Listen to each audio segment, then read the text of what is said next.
Resuelto el caso de los 10 científicos misteriosamente desaparecidos, es que me alucinan. Ah, ¿Es usted muy valiente al enfrentarse a tanto mequetrefe y pelafustán? Nah, no soy valiente, ¿no? Lo que no soy es cobarde. Pero no hay valentía. Lo que hay es una convicción de que si tienes los datos, si tienes la razón, la puedes defender sin tantos aspavientos. Y ese es el problema, que yo no tengo la capacidad de hacer clickbait, ¿no? De tirar un anzuelo y, oh, va a pasar algo horrible.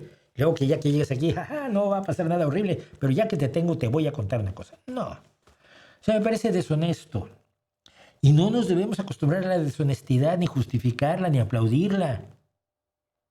El buen marketing quizás puede hacerse de otra forma. Yo lo hago mal, esto ya es un hecho, pero puede hacerse de otra forma que no sea embaucando al público.